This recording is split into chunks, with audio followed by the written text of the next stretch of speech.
Welcome back to the deep dive. Today, we're going to be taking a deep dive into Varun Beverages Ltd. A fascinating company. Yeah, so for those who don't know, think Pepsi, think 7-Up, Mirinda, All uh, those good beverages. all the classics, but like on a global scale. Yeah. So to do this, we've got a bunch of their financial reports, we've got some internal meeting notes, we even got a sneak peek at their latest earnings call. Oh, very interesting. And our mission today is to figure out whether or not they have what it takes to become the next global beverage giant. I mean, looking at just the material that we have here, one of the most interesting things that jumps out to me is this goal that they have to become water positive by 2025. Okay. And it's not just about like reducing their water impact. It's actually about replenishing more water than they use. That's a big goal. Yeah, it's very ambitious. So, for our listeners who might need a little bit more context, Varun Beverages is a huge player in the beverage world. Oh, yeah, absolutely. They're largely known for their partnership with PepsiCo. So they're the ones who are bottling and distributing all those iconic drinks in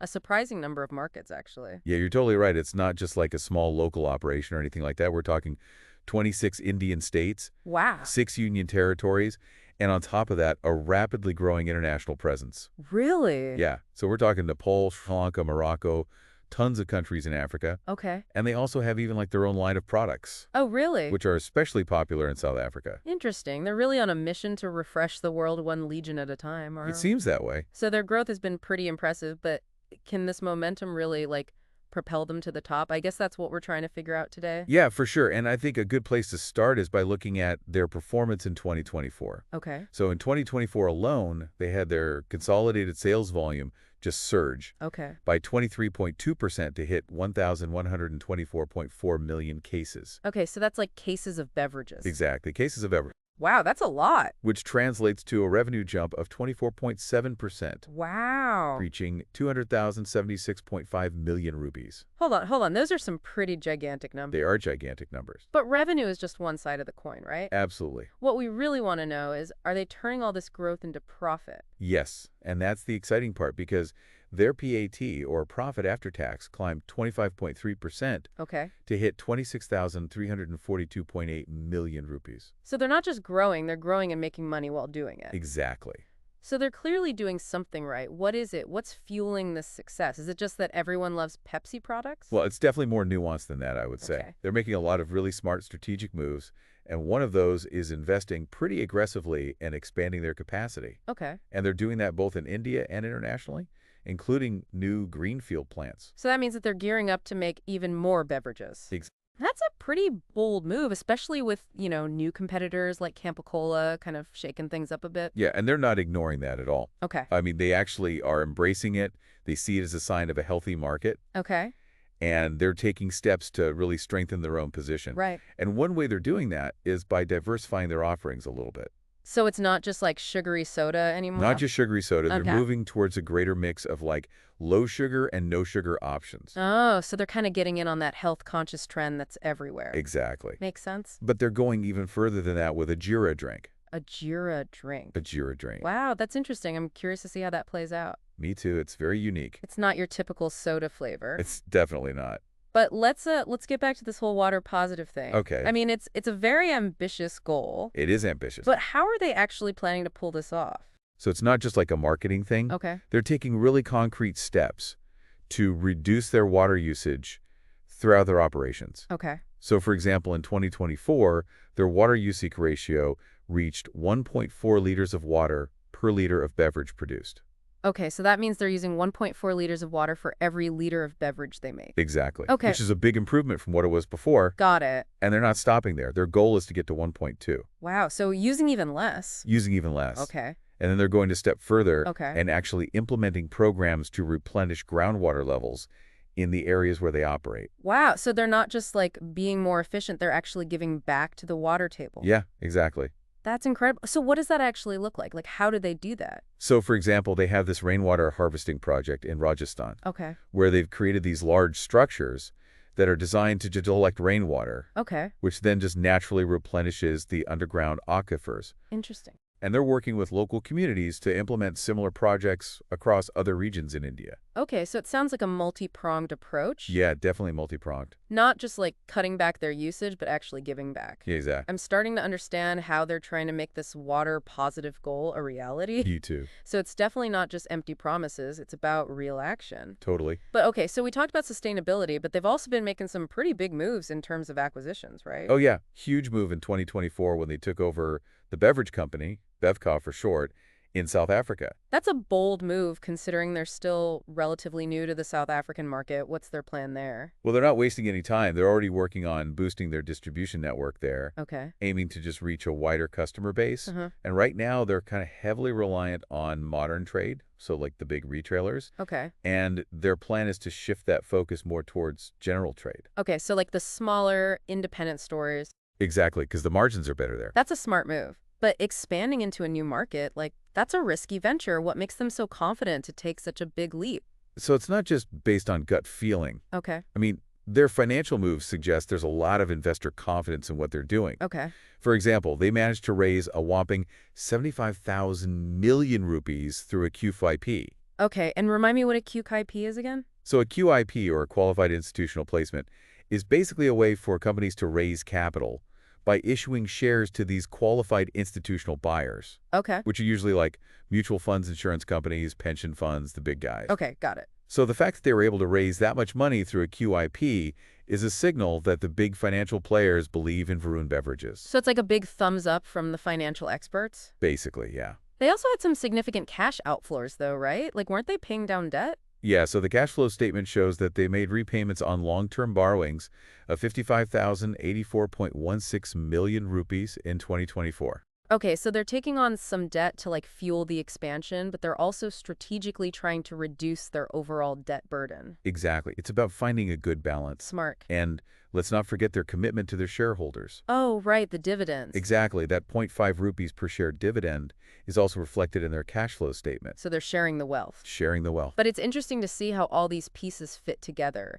You know, the operating cash flow, the QIP, the debt repayments, the dividend. It really does paint a picture. It does. It shows that they're not just focused on growth at all costs, but they're also trying to manage their finances responsibly. Yeah, absolutely. Now, speaking of all this financial stuff, something that I always look at in these reports is the related party transactions. Yes, always important to keep an eye on those. So can you remind me what exactly those are and why they're important? Yeah, so related party transactions are any dealings that the company has with entities or individuals that have a close relationship with the company. So we could be talking parent companies, subsidiaries, directors, or even key managerial personnel. So it's basically like a way to keep things transparent and make sure that those close relationships aren't leading to any shady business. Exactly. Okay, so what kind of related party transactions did Varun Beverages have in 2024?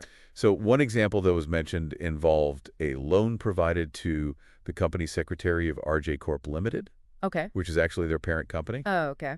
But it's important to note that these related party transactions were reviewed by the audit committee Good. to make sure that they meet the standards of fairness and transparency. Okay, so it's not necessarily like a red flag when we see related party transactions, but it's something that's worth noting and understanding the context. Exactly. Okay, so let's shift gears a little bit and talk about future plans. Okay. I know we talked about South Africa, Mm-hmm. but they're also investing heavily in India, right? Okay. Absolutely. So what does that look like? They're planning on commissioning new greenfield facilities in India Okay. to ramp up production capacity. Okay. And they're planning a capital expenditure of 20,000 million rupees for the 2025 season alone. Wow, that's a lot of money. What makes them so confident to commit that much to expanding, especially when the competition is heating up? Well, they really believe that the Indian beverage market is going to continue to grow. Okay. I mean, they've already increased their production capacity by 45% between 2022 and 2024. Wow.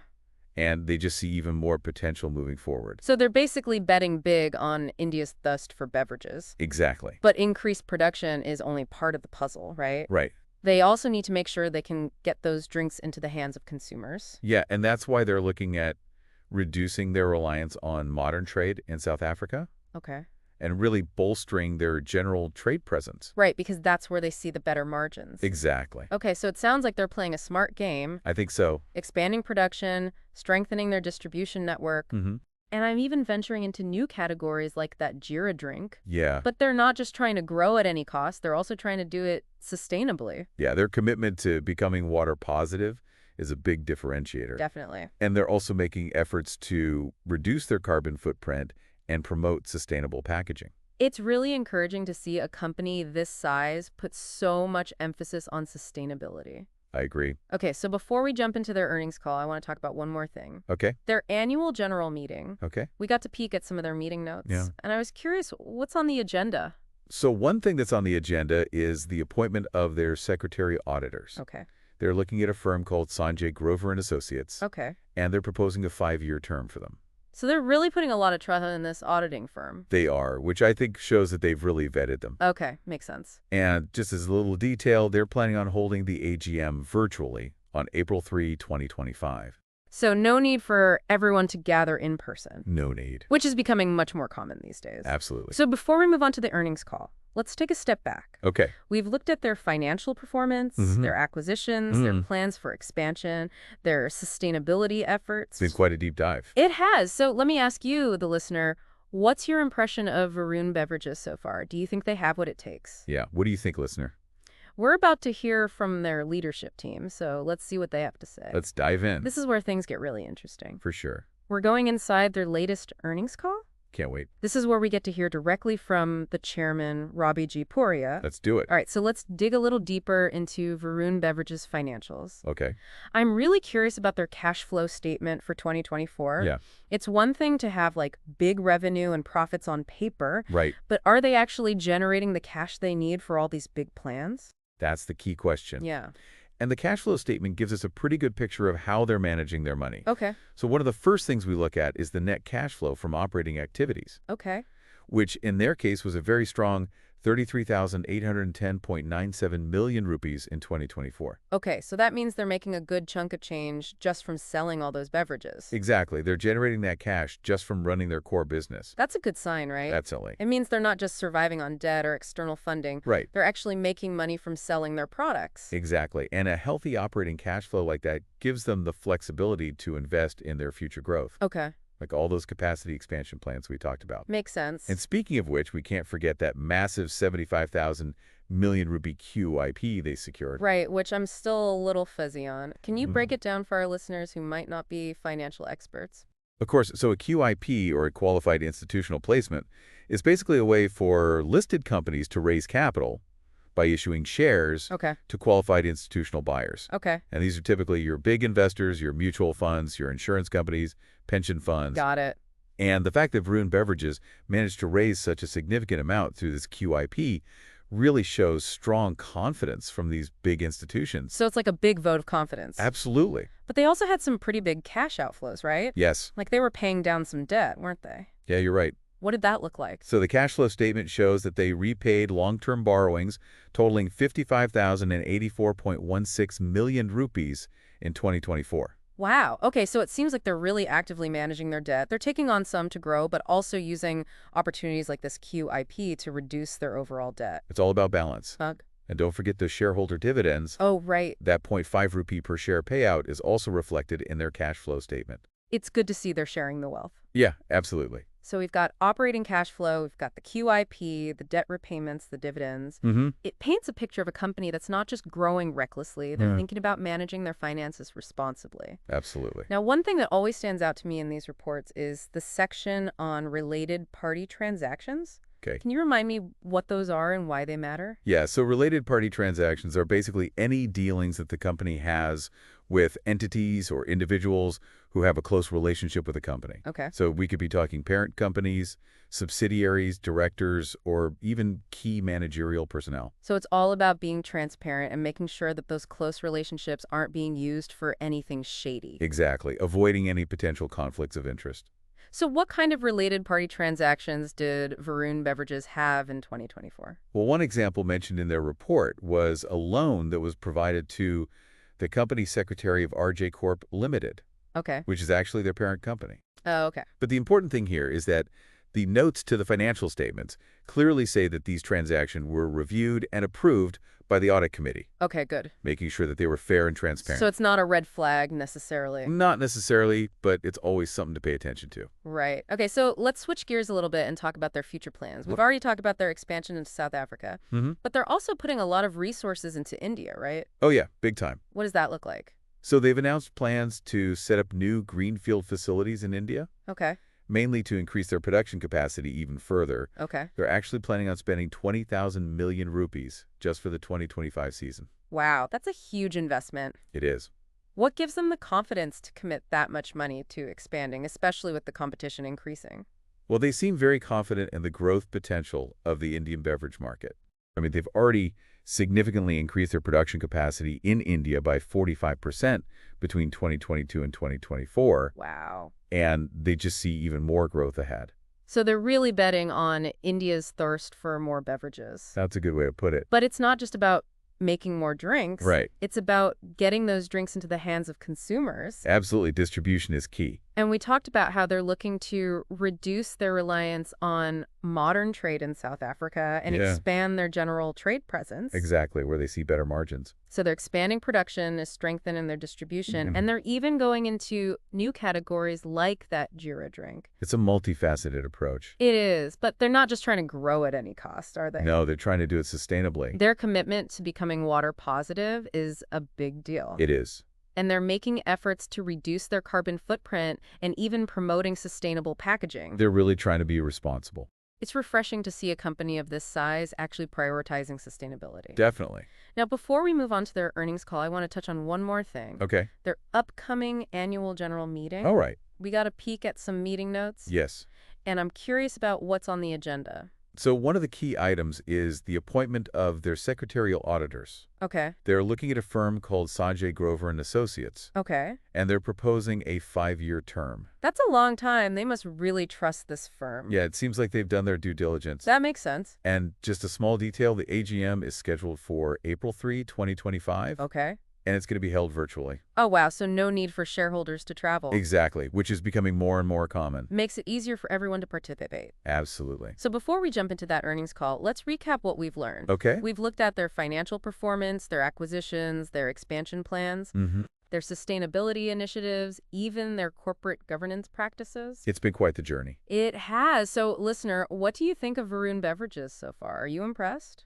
Do you think they're on the right track? We're about to get the inside scoop from their leadership team, Yeah. so hold on tight because we're going inside their latest earnings call. Let's hear what they have to say. Okay, so we're finally here, inside Varun Beverages' latest earnings call. The moment of truth. Exactly. This is where we get to hear straight from the leadership team, especially their chairman, Ravi Jaipuria. It's where we get to read between the lines, Yeah. see what their long-term vision is, how they're responding to all the challenges and opportunities in the beverage industry. So let's listen in. One thing that really stuck out to me was just their relentless optimism. Yeah. Even with all these new competitors like Campa-Cola popping up in India. Well, Mr. Jaipuria actually addressed that directly. Oh, really? He said he believes that the Indian market is so huge that there's actually room for multiple players.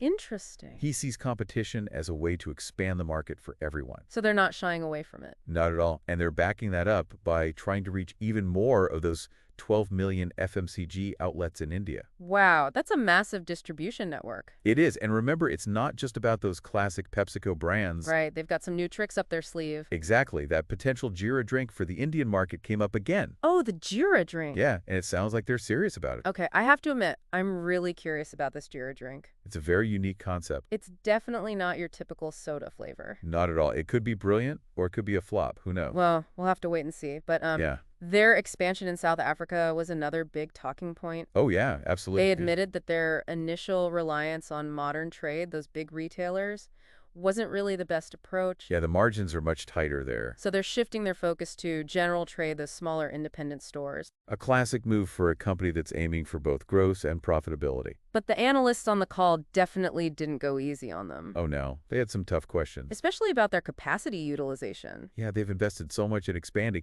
Can they actually use all of that new production capacity? Well, Mr. Jaipuria didn't back down. No. He said they're confident they have enough capacity to meet the demand they anticipate. So they didn't give a specific target, Right. but they're aiming for somewhere between 90 and 95% utilization. Wow, that's a pretty ambitious goal. It is. It shows how optimistic they are about their future. And another thing that kept coming up was sustainability. Yeah, their commitment to being water positive wasn't just a line in their annual report. It's clearly important to them. Yeah, they emphasized their efforts to reduce water usage, replenish groundwater, and even those projects they're working on with local communities. It's one thing to talk about sustainability, it's another to actually prioritize it when you're focused on profits. Absolutely, and they're doing it across the board.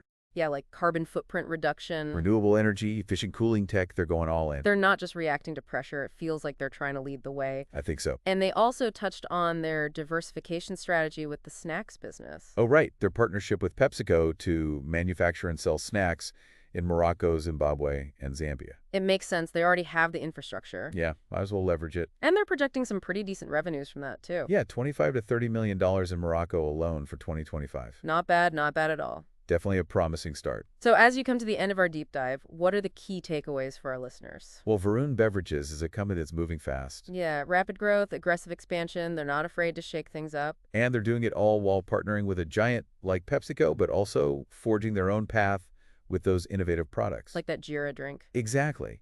And financially, they seem to know what they're doing. Yeah, that QIP was a major win for them. Gave them the resources to pursue those ambitious goals. And importantly, they're not treating sustainability as an afterthought. It's a core part of their strategy. So listener, as we raise our imaginary glasses to Varun Beverages, we're left with one final question. The big question. Could this company, with its drive and vision, really become a global powerhouse, a name that's mentioned alongside the industry giants? What do you think? Only time will tell, but one thing's for sure, their story is just beginning. It's going to be an exciting one to watch. Thanks for joining us on this deep dive into the world of Varun Beverages. Cheers. We'll see you next time on the Deep Dive.